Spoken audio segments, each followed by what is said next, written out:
ভারতে বিজেপির ফলোয়ার সংখ্যা ছাপিয়ে যাওয়া ককরোচ জনতা পার্টির উত্থানের কারণ কি?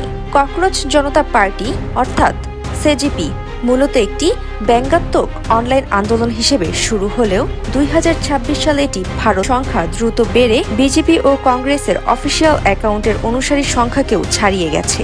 তরুণদের ক্ষোভের প্রতীক বেকারত্ব, চাকরির সংকট, পরীক্ষার প্রশ্ন ফাঁস, মূল্যবৃদ্ধি এবং রাজনৈতিক ব্যবস্থার প্রতি হতাশা।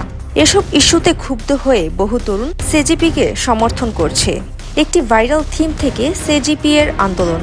শুরুতে এটি ছিল রাজনৈতিক ব্যঙ্গ ও থিম ভিত্তিক প্রচারণা, কিন্তু অল্প সময়ের মধ্যেই লক্ষ লক্ষ মানুষ এতে যুক্ত হওয়ায় এটি সামাজিক আন্দোলনে রূপ নিতে শুরু করে।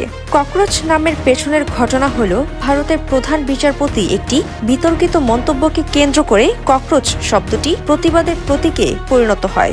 পরে আন্দোলনের প্রতিষ্ঠাতা অভিজিৎ দীপকে এই নাম ব্যবহার করে আন্দোলন শুরু করে।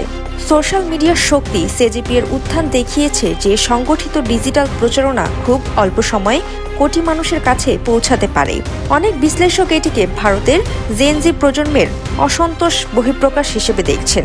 অনলাইন থেকে অফলাইনে যাওয়ার চেষ্টায় সম্প্রতি সিজেপি মুখপাত্র নিয়োগ করেছে এবং দিল্লিতে প্রতিবাদ কর্মসূচিরও ঘোষণা দিয়েছে। ফলে এটি কেবল থিরতা শুধু একটি মজার নাম বা থিমের কারণে নয়, বরং ভারতের বহু তরুণের হতাশা, ক্ষোভ ও রাজনৈতিক বিকল্পের খোঁজকে এটি প্রতীকীভাবে প্রকাশ করছে। তবে এখনও এটি মূলত একটি ডিজিটাল আন্দোলন।